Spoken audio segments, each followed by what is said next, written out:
This episode is brought to you by Shopify. Upgrade your business with Shopify, home of the #1 checkout on the planet. Shop Pay boosts conversions up to 50%, meaning fewer carts going abandoned and more sales going cha-ching. So if you're into growing your business, get a commerce platform that's ready to sell wherever your customers are. Visit shopify.com to upgrade your selling today.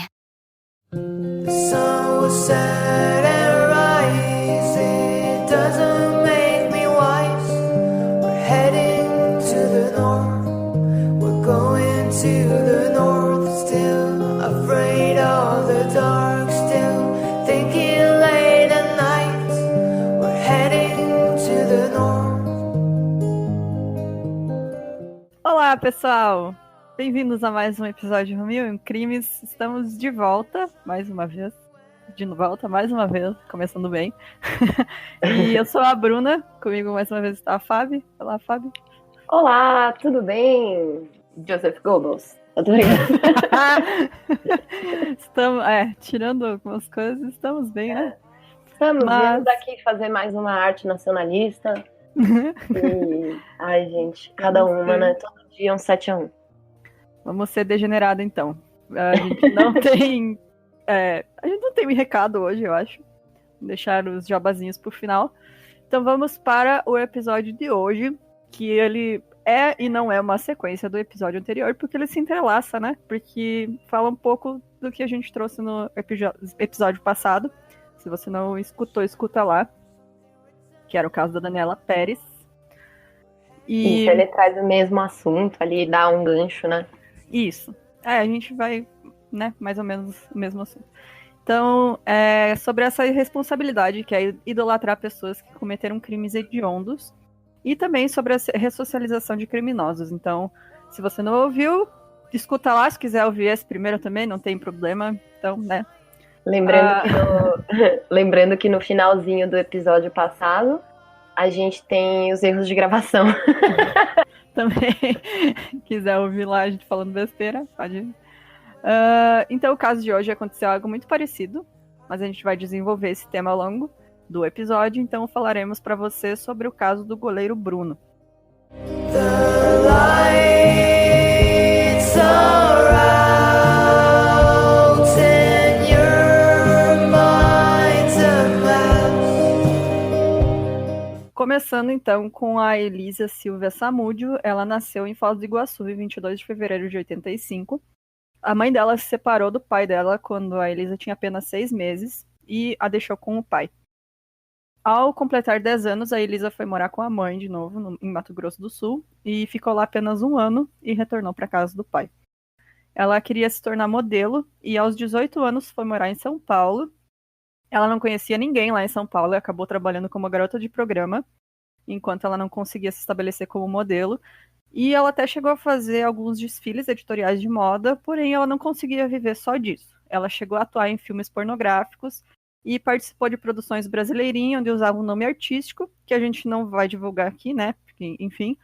E ela fez o que precisava para sobreviver, né? Aquela coisa. Acontece com muitas mulheres que vão do interior para a cidade grande, que infelizmente acabam tendo que se virar como podem.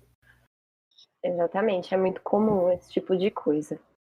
Bom, agora a gente vai falar do goleiro Bruno, que nasceu dia 23 de dezembro de 1984 como Bruno Fernandes Souza. Aos 3 meses de idade, ele foi abandonado pelos pais e a partir daí ele foi criado pela avó dele em Minas Gerais. A sua mãe era usuária de drogas e chegou a ser acusada de tentativa de homicídio ao atirar 5 vezes em uma mulher no interior do Piauí, onde ela foi morar após abandonar o Bruno. O pai dele teve a prisão decretada 7 vezes por causa de roubos e furtos e morreu em 2008. E o seu irmão, Rodrigo Fernandes, foi preso por roubo em Teresina, no Piauí. O Bruno começou a sua carreira aos 12 anos de idade na categoria de base do tradicional time Venda Nova. Ele ainda tinha outros times e acabou sendo dispensado do Cruzeiro por indisciplina. Em 2002, ele entrou para as categorias de base do Atlético Mineiro. Em 2004, ele foi efetivado como profissional. No ano seguinte, ele se tornou titular. E até 2009, ano que ele conheceu a Elisa, ele passou por diversos clubes e sempre foi um jogador problemático. Ele faltava aos treinos, tinha problemas disciplinares, faltava com respeito aos clubes, fazia corpo mole e aí vai. Tipo, quando ele queria ser demitido de algum time, ele começava a jogar mal. Em 2010, ano da morte de Elisa, ele chegou a sair em defesa de outro jogador que havia se envolvido em uma agressão contra a namorada. E aí ele deu uma declaração que era, tipo, quem nunca saiu na mão com uma mulher, não é mesmo? Qualquer pessoa decente deste mundo. Eu consigo pensar em, literalmente, muitas pessoas, todas. Todos que não são pau no cu, só isso. Exato. Enfim, o Bruno era casado, ele tinha 2 filhos, tem, né, 2 filhos com essa primeira esposa, e ele começou a se relacionar com a Elisa em 2009. Ele conheceu ela em uma festa de outro jogador, onde dizem que estava acontecendo uma orgia, que ela tinha sido contratada para ir lá, e aí ele afirmou que esse tipo de festa era bem comum no seu círculo social. Show. Tipo, galera, vocês querem fazer orgia, beleza? Todo mundo consente, né? Tá tudo certo. Não precisa pagar pessoas por aí. Convide quem quer. Exatamente. Em 2009, então, a Elisa ficou grávida do Bruno, prestou queixa à polícia, alegando que ela teria sido mantida em cárcere privado por 2 amigos dele. Eles eram o Russo e o Macarrão. Eles obrigaram ela a tomar substâncias abortivas. Ela foi espancada e ainda disse que o Bruno apontou uma arma para a cabeça dela. E aí, depois disso, ele foi proibido pela Delegacia Maria Aparecida Malê, da Delegacia Especializada de Atendimento à Mulher, de Jacarepaguá, e ele foi proibido de se aproximar dela por menos de 300 metros. O Bruno, então, divulgou uma nota na qual ele negava a agressão, dizia que a Elisa estava tentando se aproveitar dele e queria apenas 15 minutos de fama. Por que não, né? Clássico, né? Um clássico. Inclusive, mais pra frente, eu esqueci de colocar no roteiro, aliás, parabéns pra mim. Mais pra frente é constatado de fato que eles encontram substâncias abortivas, né, no sangue da Elisa, num exame assim, que eles fazem, num toxicológico. Então, realmente, isso aconteceu, sabe? Bom, e se ela conseguiu a protetiva, quer dizer que eles viram que tinha prova de ela ter sido espancada, né? Porque sim, senão não teriam dado também. Bom, o bebê da Elisa com o Bruno, ele nasceu no dia 10 de fevereiro de 2010, em São Paulo. E na época, a Elisa estava morando na casa de uma amiga de São Paulo mesmo. O Bruno se recusou a reconhecer a paternidade. Você já imaginava, né? Não. Porque ele não tinha um compromisso sério com ela e ele também disse que não sabia se ela tinha outros relacionamentos enquanto estava com ele. E devido ao seu passado como prostituta, ele a acusou de querer dar o golpe da barriga, né? Por ele ter dinheiro. Assim, né? Slut shaming é o nome. Basicamente. Exatamente. E segundo uma amiga, em junho de 2010, a Elisa foi para o Rio de Janeiro a pedido de Bruno e ela ficou hospedada no Hotel Transamérica.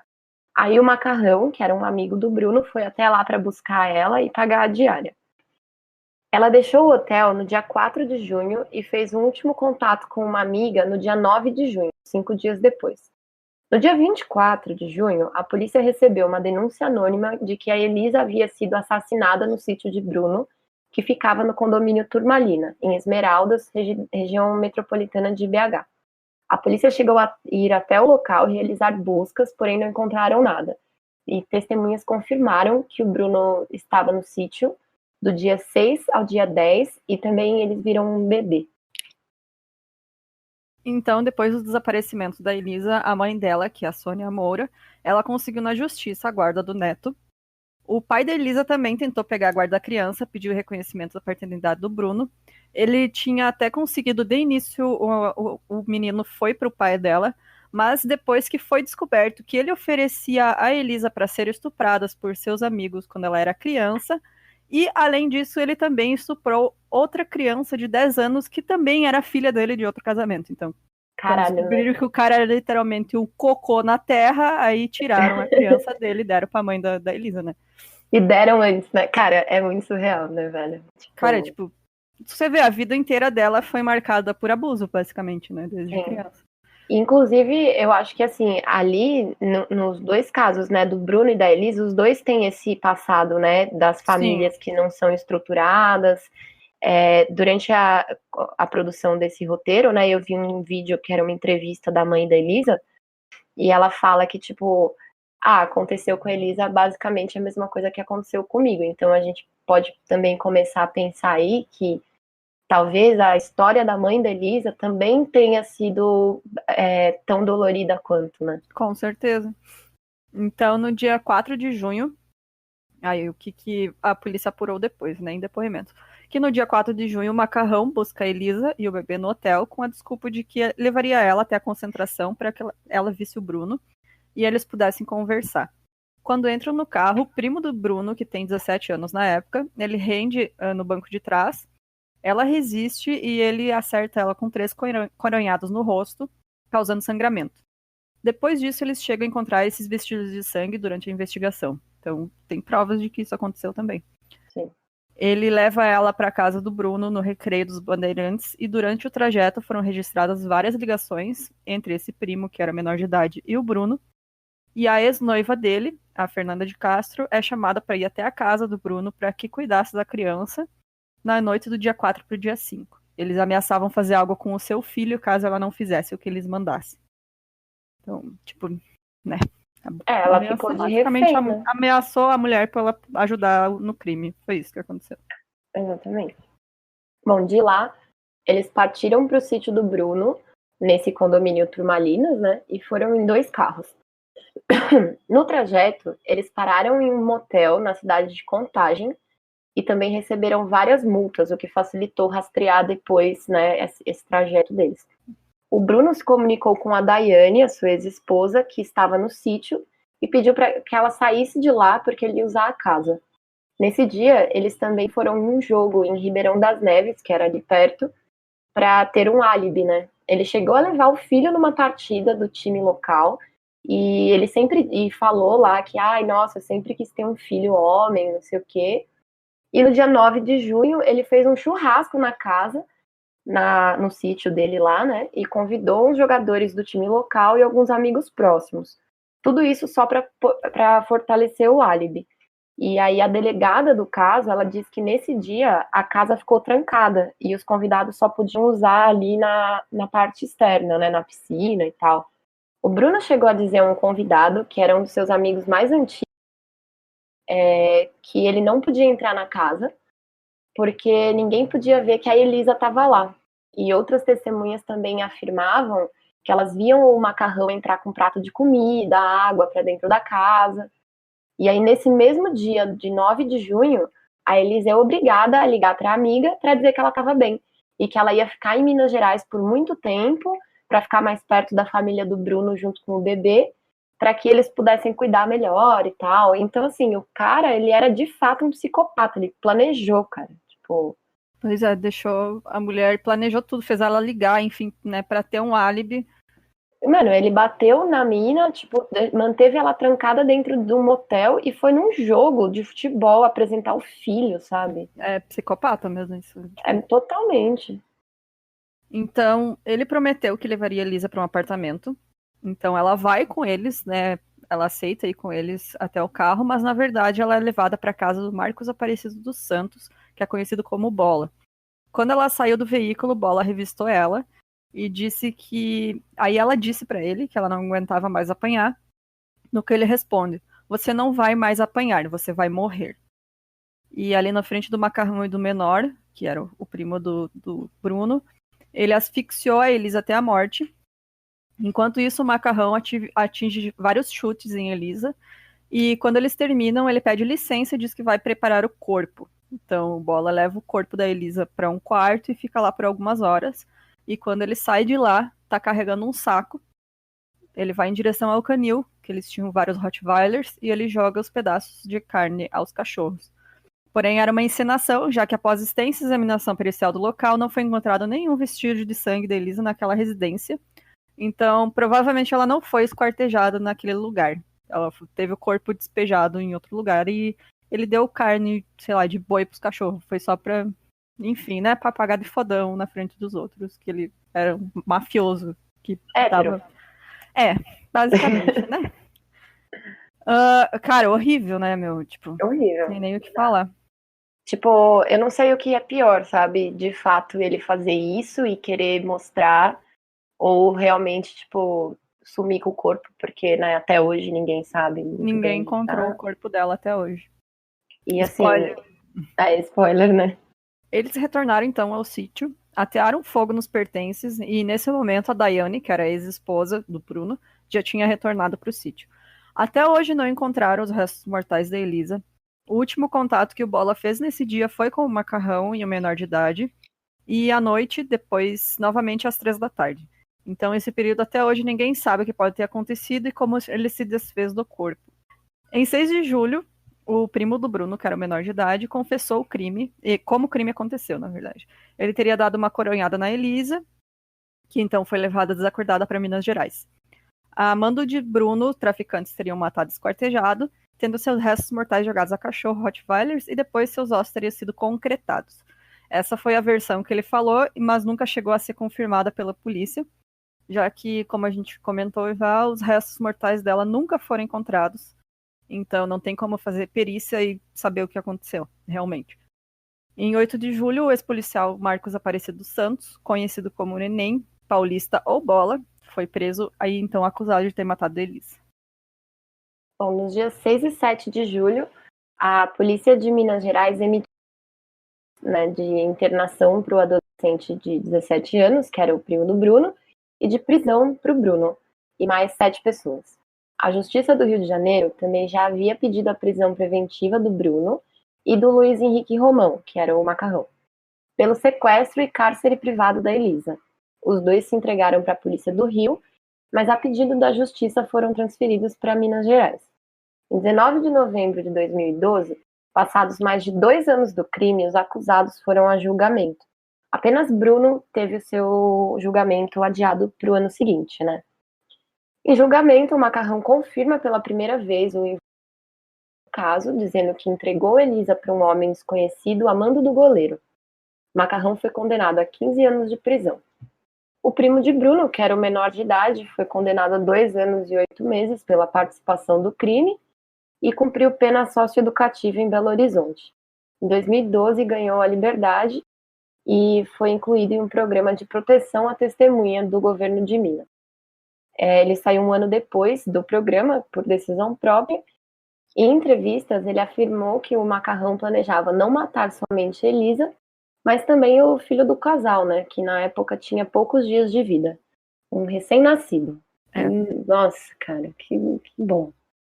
Ele inicialmente dizia que o Bruno não tinha envolvimento com o crime, mas ele foi mudando seu testemunho porque ele percebeu que o Bruno dificilmente não estaria sabendo do que o seu braço direito estaria fazendo, não é mesmo? E no dia 4 de março de 2013, o novo julgamento de Bruno começa. Dias depois, ele é condenado a 17 anos e 6 meses em regime fechado por homicídio triplamente qualificado, que é por motivo torpe, asfixia e uso de recurso que dificultou a defesa da vítima. No mês seguinte, o Marcos Aparecido dos Santos, que era o Bola, é condenado a 22 anos de prisão pelo crime. Então a gente começa a pensar aí já, né, que, cara, ficou uma puta enrolação do caralho pra julgar os caras, né? Uhum. Porque eles têm grana. E eu me lembro da época que ficava sempre uma assim, né? Mas o Bruno participou? Não participou? Ele foi? Não foi? Sabe? Era sempre, tipo, protegido, basicamente, né? Como se ele só tivesse mandado matar, tipo, não, tá aí, tá de boa, né? E como se fosse menos pior, né? Menos pior que ele só mandou, ele não fez nada. Ai, só mandou, ele só pagou o cara pra fazer. Tipo, pra matar a mãe do filho dele. Então, mesmo preso em regime fechado, em fevereiro de 2014, aí começaram as polêmicas, né? Além que ele assinou um contrato, o Bruno assinou um contrato com o Montes Claros Futebol Clube, que disputa a segunda divisão do Campeonato Mineiro. E em novembro daquele ano, a justiça negou a permissão para que ele jogasse no clube, porque, segundo o juiz que analisou o caso, as atividades de um atleta profissional são incompatíveis com a legislação para trabalho externo. Que o que acontece? Se você... olha, se tiver advogado para corrigir a gente agradece, pode fazer correção no próximo episódio. Mas o que eu sei é basicamente isso. Se você cumpriu parte da pena, você pode sair trabalhar e voltar para a prisão, né? Uhum. O que eu entendi é isso. E aí o juiz determinou que não, a atividade de atleta não dá para entrar nesses casos. Então, no dia 10 de março de 2017, ele conseguiu habeas corpus, podendo aguardar em liberdade até que o caso fosse julgado em segunda instância. 4 dias depois, ele foi apresentado como contratação do Clube Boa Esporte de Minas Gerais, e a camisa que ele vestiu na coletiva de imprensa que apresentava ele como jogador trazia patrocinadores que já tinham abandonado o clube porque eles não aceitaram a decisão de contratar o Bruno. Então, eles já se retiraram, né, e não deu tempo de fazer camisa nova, enfim. Ele chegou a participar de alguns jogos, mas no mês seguinte, a Procuradoria-Geral da República pediu revogação da decisão que colocou ele em liberdade, e para o Rodrigo Janot, que recorreu da decisão, o processo estava demorando demais para ser analisado em segunda instância, justamente por razão de recursos da própria defesa, que estaria apenas tentando postergar o julgamento. Então, os caras ficavam entrando com recurso para atrasar o julgamento cada vez mais, e o cara olhou isso aí e falou, não, tá sacanagem, tipo... Vá pra cadeia. Né? Volta pra cadeia. E aí, no dia 25 de abril, o Bruno retorna à prisão após decisão do STF, e em setembro daquele ano, o STF também determina a diminuição da pena do Bruno de 22 anos para 20, porque o crime de ocultação de cadáver foi prescrito. Então, não sei por que existe prescrição de crime assim, né? Mas, Cara, enfim, surreal, bizarro, né? bizarro demais. E assim, é muito rápido, né? Tipo, beleza, vai prescrever o crime, 20 anos pra prescrever o cadáver. Pois é. Tipo, Então, cara, muito rápido. desde julho de 2018, ele cumpre pena em regime semiaberto domiciliar. Ele casou durante esse tempo e tem uma filha, mais ou menos 2, 3 anos. Ele recebe várias propostas para atuar em times, e o último a tentar a contratação dele e desistir depois das críticas populares e profissionais foi o Fluminense de Feira, que é da Bahia.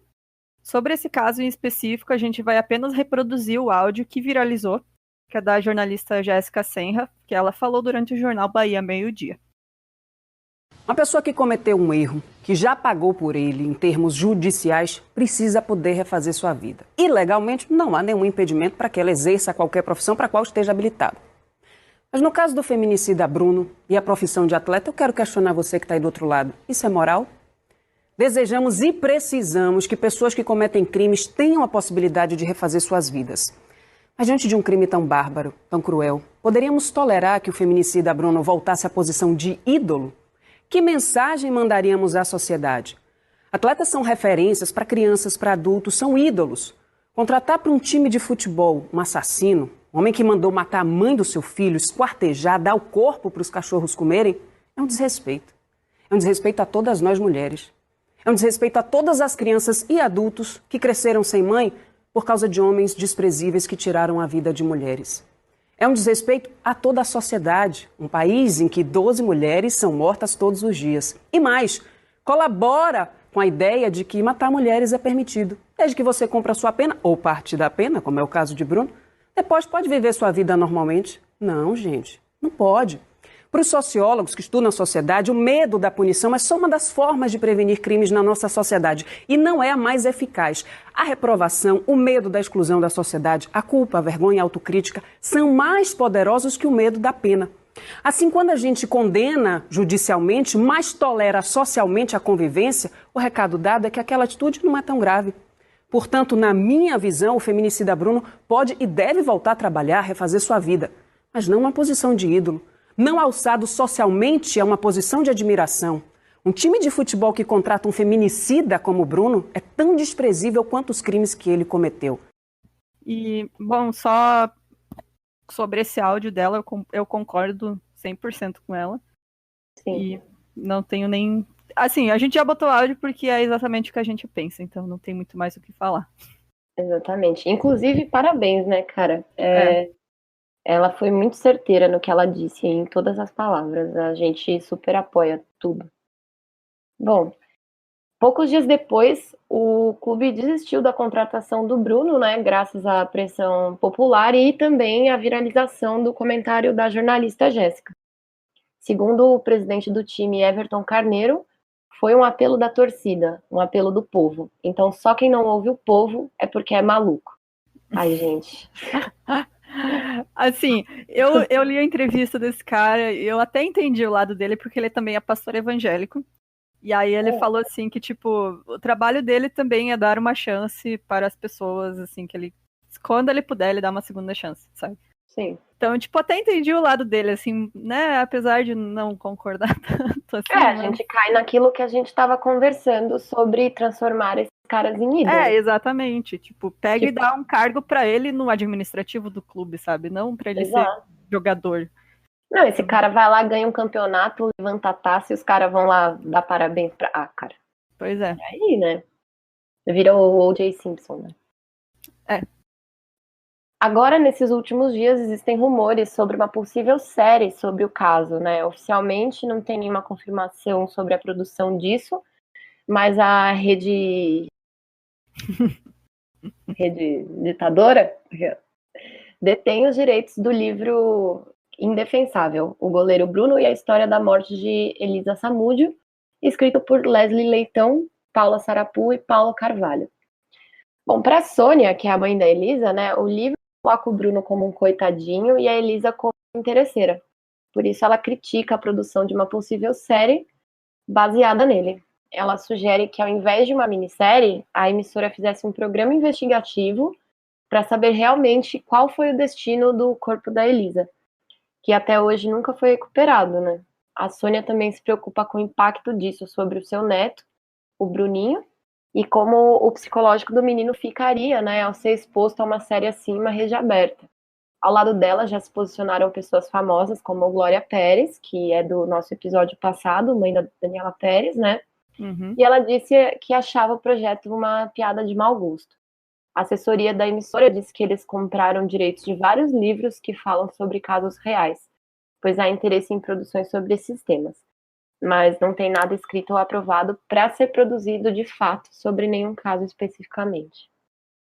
Eu não li o livro, eu vi para vender e tal, mas não cheguei a ler, então eu não sei realmente como que ele coloca a imagem dos dois, né, do Bruno e da Lisa. Mas eu não sei, talvez dependendo de como essa série é feita, né? Porque tem muito isso, pode às vezes colocar, justificar o que ele fez, como também pode, sei lá, ajudar na investigação, dependendo do que eles mostrarem. Eu Então é acho que bem pode difícil, acabar né? enviesando, né? Também é bem difícil.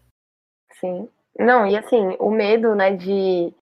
Cara, isso aí pode trazer muita coisa à tona, sabe? Pode, se você fizer de um jeito certo, mas também, assim, eu acho que nesse caso, o que precisa ser colocado em consideração antes de qualquer coisa, antes de, tipo, se vai ajudar na investigação ou não, ou se vai colocar o Bruno como coitadinho, é pensar na criança, né? Esse é o ponto da Sônia, principalmente, porque o menino estuda em escola pública, enfim.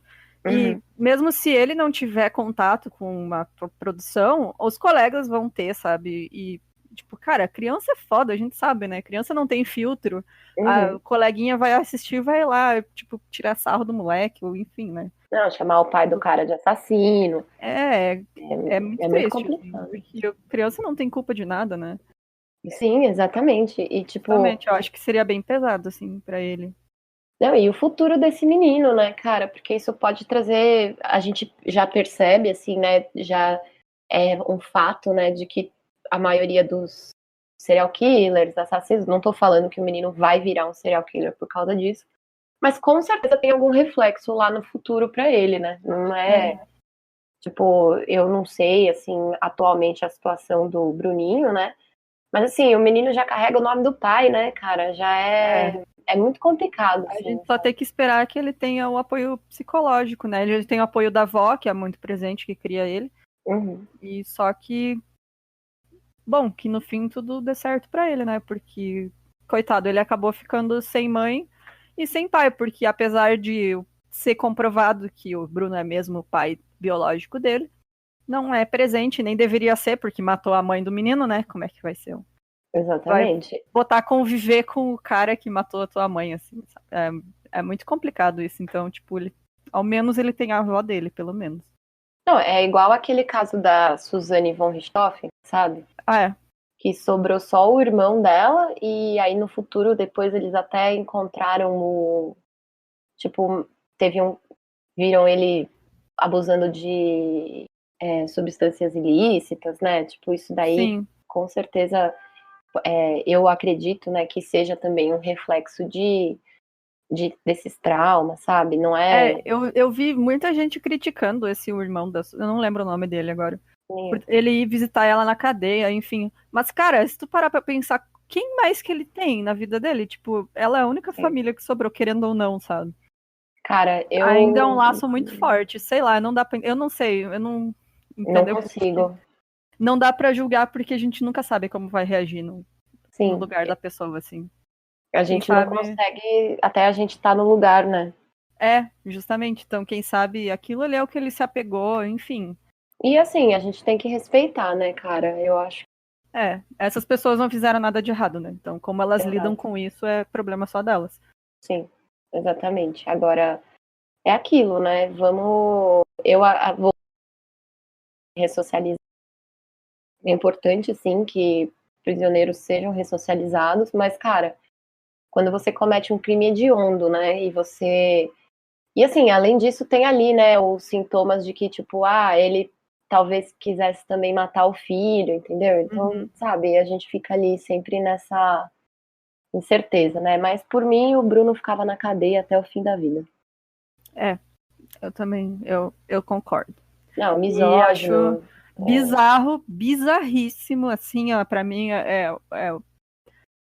sei lá, é uma mostra de como a nossa sociedade tá uma merda e tá doente. É tipo pessoas tietando o cara, vê ele na rua e tira foto com ele. Sim. Sei lá, sabe? Tira selfie feliz. Sei lá, cara, você é fã de um cara que mandou matar a própria mulher do filho dele, sabe? Tipo, Exatamente. sei lá. E caso, assim, os ouvintes tenham outras informações aí que a gente deixou passar, entre em contato com a gente, ou se a gente falou alguma coisa errada, por favor, dá um toque. Eu descobri, na verdade, uma errata do episódio passado. É que a gente falou que a Daniela Pérez era a protagonista da novela, não, ela não era. A personagem dela era a irmã da protagonista. Ela tinha muita importância na novela, mas não era a protagonista. Então, só para essa erratinha que eu acabei lendo depois. Então, se você tiver outra errata desse episódio, manda para nós que a gente corrige no próximo. É isso. Eu queria agradecer, então, novamente todos os ouvintes, os nossos apoiadores também. Logo, logo a gente vai conseguir comprar um microfone novo pra gente. Isso aí. E queria também fazer meu jabazinho, né, rapaziada? Como sempre. Pode fazer. Você tem seu espacinho aqui guardado pro jabá. Gente, ouçam também o meu outro podcast sobre a vida, o universo e tudo mais. Chama DFP, devíamos fazer um podcast com uma galerinha massa aí. E queria também dizer muito obrigada, né, de novo. E todo mundo que sempre dá uma força. Agora a gente tá conseguindo tocar as nossas coisas, porque as duas estão desempregadas. É isso aí! Então, se você quer nos ajudar, entra lá no nosso site, viveemcrimes.com.br, vai ter o botãozinho de apoio. Se você quer ajudar essas duas pobres meninas, manda um troquinho lá pra nós que a gente agradece. Eu ainda tenho que mandar pra todo mundo que eu fiz o grupo no Telegram pra quem colabora e no fim não tem, tipo, eu e mais algumas duas pessoas lá que não falamos nada. Acho que a gente pode abrir também um canal do Discord, né? O Discord seria legal, que é o que a gente usa pra gravar aqui, se vocês não sabem. Comentem se vocês querem mesmo, porque a gente tem um grupo no Facebook que algumas pessoas estão postando vários casos legais. Muito obrigada pela sugestão. Vendendo maconha. Vendendo maconha também. Mas entra lá no nosso grupo. Se quiser mandar sugestão direto pra gente, tem o Facebook, tem o Instagram. E fiquem à vontade, é isso aí. Muito obrigado. E até a próxima. Vai dar tchau, não? Ah, tá, tchau. Tchau.